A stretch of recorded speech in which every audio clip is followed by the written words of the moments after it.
Hi and welcome back to the channel. In the previous video I took you through the cosmology of the Bible, and I also stressed the point that all the stories, parables and prophecies in the Bible are there to teach you the heavenly principles. Now the reason why I did this is because these two things are what you need to see the heavenly story which is driving everything that is going on in the Bible, and it's this story which I'm going to show you today. So immediately after the creation account we read about the events concerning the Garden of Eden. In this garden, God plants two trees of note. The first is the tree of life, and the second is the tree of the knowledge of good and evil. God then takes the man who he has created, and he places him in the Garden of Eden to keep it, and then he issues him a single commandment. And the Lord God commanded the man, saying, Of every tree of the garden thou mayest freely eat, but of the tree of the knowledge of good and evil thou shalt not eat of it, for in the day that thou eatest thereof thou shalt surely die. So this begs the question, why did God plant this tree in the garden and then take Adam and intentionally put him in reach of it, knowing full well what would happen next? Now, whenever we pose a question like this, it's important that we are patient and we do not jump to any conclusions. Ultimately, if God intends us to know the answer, he will leave us just enough clues in the text to figure it out. So after this point, God causes a deep sleep to come upon Adam. He then takes one of his ribs and fashions out of it the woman known as Eve, which brings us to the first major event in the Bible, the encounter between the woman and the serpent. Now the serpent was more subtle than any beast of the field which the Lord God had made. And he said unto the woman, Yea, hath God said, Ye shall not eat of every tree of the garden? And the woman said unto the serpent, We may eat of the fruit of the trees of the garden, but of the fruit of the tree which is in the midst of the garden, God hath said, Ye shall not eat of it, neither shall ye touch it, lest ye die. And the serpent said unto the woman, Ye shall not surely die, for God doth know that in the day ye eat thereof, then your eyes shall be opened, and ye shall be as gods, knowing good and evil.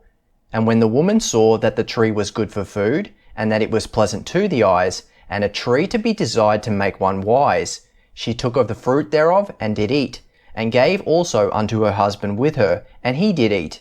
And the eyes of them both were opened, and they knew that they were naked, and they sewed fig leaves together, and made themselves aprons. So the fact that we have the serpent coming to Eve, attempting to deceive her, immediately tells us three things. That there is something that the serpent expects to gain from the woman eating the fruit, that Eve is not the first of God's creatures that the serpent has tried to deceive, and we know this also because in verse 1 he's described as more subtle or crafty than any of the beasts of the field, which means that he's definitely done this before. And finally, because he's inciting Eve to rebel against God, it means that without any doubt God is already dealing with a rebellion in the heavenly realm prior to the fall of man. However, I want to be clear here. Just because the heavenly hosts are in rebellion, it doesn't make them all aligned with the serpent. Sure, some of them will be, but many, just like Eve, will have been corrupted through deceit. Now, because of the character of God, that he is holy and just, yet he does not show partiality, we know that God must remove all of these angels from his presence, irrespective of their allegiance. And yet, at the same time, his character is also loving and merciful and full of grace. Which brings me back to my original question. Why did God put the tree of the knowledge of good and evil in the garden when he knew full well that Adam would ultimately eat of it?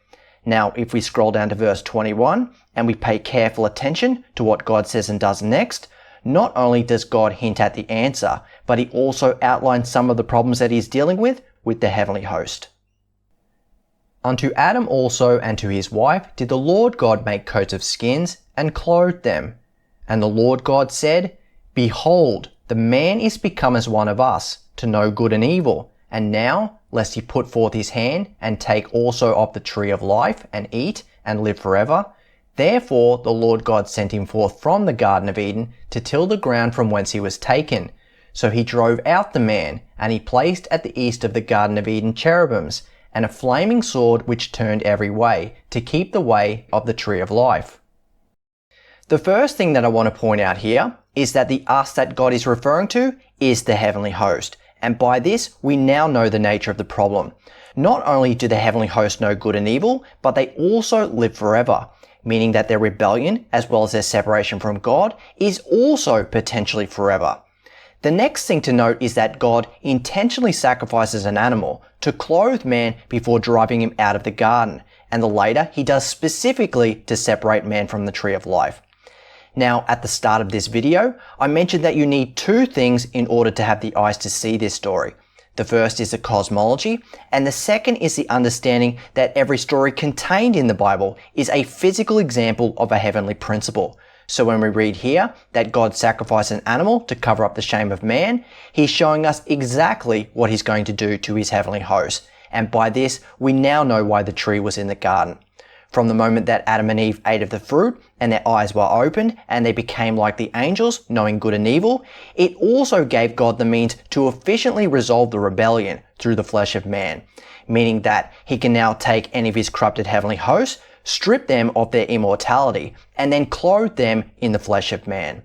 Now, because of the seriousness of this claim, what I'm going to do is spend the bulk of the next video proving this occurred from the scriptures. However, for this video, I'm only focusing on the heavenly story. So what I'm going to do now is go back and revisit Genesis chapter 6, and then afterwards I'll show you something that is written in verse 9, which tells us why God wiped the face of the earth clean with the great flood. And it came to pass when men began to multiply on the face of the earth, and daughters were born unto them, that the sons of God saw the daughters of men, that they were fair, and they took them wives of all which they chose. And the Lord said, My spirit shall not always strive with man, for that he is also flesh, yet his days shall be 120 years. There were giants in the earth in those days, and also after that, when the sons of God came in unto the daughters of men, and they bare children to them. The same became mighty men which were of old, men of renown. In this account we have members of the heavenly host, known as the sons of God, descending to the earth in order to take human wives. Now, the fact that these women gave birth to giants immediately tells us two things. One, that the form of these angels is comparable to man, and two, that they are far enough apart genetically that the intermixing produces abominations. Also bear in mind that this event is what led directly to the great flood. So the question is, what exactly were these angels doing which prompted God to wipe the face of the earth clean, except for Noah and those who were with him in the ark? If we scroll down to verse 9, God tells us the answer. These are the generations of Noah. Noah was a just man and perfect in his generations, and Noah walked with God, and Noah begat 3 sons, Shem, Ham, and Japheth. So according to verse 9, the reason that God chose Noah was because he was just as well as perfect in his generations, meaning that not only was his character acceptable to God, but also his bloodline. This statement is curious because what it's essentially telling us is that there was a problem with the bloodlines of man, which has massive ramifications, as both Jesus Christ and the corrupted heavenly host must be clothed in man for God's plan of redemption to succeed. But if the bloodlines are defiled, none of that can happen. Also, if that's not bad enough, verse 11 and 12 state that this corruption spread to the whole earth. The earth also was corrupt before God, and the earth was filled with violence. And God looked upon the earth, and behold, it was corrupt, for all flesh had corrupted his way upon the earth. In other words, what these angels were doing led to the altering of the flesh of everything. Now, this is interesting because the very first action that Adam and Eve took after eating the fruit was to stitch together fig leaves to compensate for what they perceived as nakedness, meaning that whatever changed in them fundamentally shifted their perception so that they now saw their own flesh as deficient, and then they sought the means to change it, which, if you think about it, it's the essence of what these angels were doing. So they were changing the creation through the use of specialized knowledge in order to compensate for something that they perceived was lacking. And I might add, this is the exact same thing that's going on right now in the biotech industry. Now, because of the significance of this event, what I'm going to do is show you another account of the descent of these angels. This one is found in chapter 6 of the book of Enoch. So like Jasher or the ascension of Uzziah, the book of Enoch is an extra biblical account. And it came to pass when the children of men had multiplied, that in those days were born unto them beautiful and comely daughters. And the angels, the children of the heaven, saw and lusted after them, and said to one another, Come, let us choose us wives from among the children of men, and beget us children. And Semjaza, who was their leader, said unto them, I fear ye will not indeed agree to do this deed, and I alone shall have to pay the penalty of a great sin. And they all answered him and said, Let us all swear an oath, and all bind ourselves by mutual imprecations not to abandon this plan, but to do this thing. And they were in all 200, who descended in the days of Jared on the summit of Mount Hermon. And all the others together with them took unto themselves wives, and each chose for himself one. And they began to go in unto them, and to defile themselves with them. And they taught them charms and enchantments, and the cutting of roots, and made them acquainted with plants. And they became pregnant, and they bare great giants, whose height was 3,000 ells, who consumed all the acquisitions of men. And when men could no longer sustain them, the giants turned against them and devoured mankind. And they began to sin against birds and beasts, and reptiles and fish, and to devour one another's flesh and drink the blood. Then the earth laid accusation against the lawless ones. And Azazel taught men to make swords, and knives, and shields, and breastplates, and made known to them the metals of the earth, and the art of working them, and bracelets and ornaments, and the use of antimony, and the beautifying of the eyelids, and all kinds of costly stones, and all colouring tinctures. And there arose much godlessness, and they committed fornication, and they were led astray and became corrupt in all their ways. Semjaza taught enchantments and root cuttings, Amaros the resolving of enchantments, Barachil taught astrology, Kokabal the constellations, Ezekiel the knowledge of the clouds, Arachil the signs of the earth, Shamsiel the signs of the sun, and Sariel the course of the moon. And as men perished, they cried, and their cry went up to heaven. I want to remind you that in the New Testament, both Jude and Peter reference the judgment of these angels, and in each case it's used as a stern warning. The first is found in 2 Peter chapter 2, and the second is found in Jude chapter 1. For if God spared not the angels that sinned, but cast them down to hell, and delivered them into chains of darkness to be reserved unto judgment, and spared not the old world, but saved Noah the eighth person, a preacher of righteousness, bringing in the flood upon the world of the ungodly, and, turning the cities of Sodom and Gomorrah into ashes, condemned them with an overthrow, making them an ensample unto those that after should live ungodly. I will therefore put you in remembrance, though ye once knew this, how that the Lord, having saved the people out of the land of Egypt, afterward destroyed them that believed not, and the angels which kept not their first estate, but left their own habitation, he hath reserved in everlasting chains under darkness unto the judgment of the great day, even as Sodom and Gomorrah and the cities about them in like manner, giving themselves over to fornication and going after strange flesh, are set forth for an example, suffering the vengeance of eternal fire. So after the events surrounding the Great Flood, the next major event occurs at the conclusion of the Tower of Babel, when God separates the people into nations. And we know that he did this because it's referenced in at least 2 places in the Bible.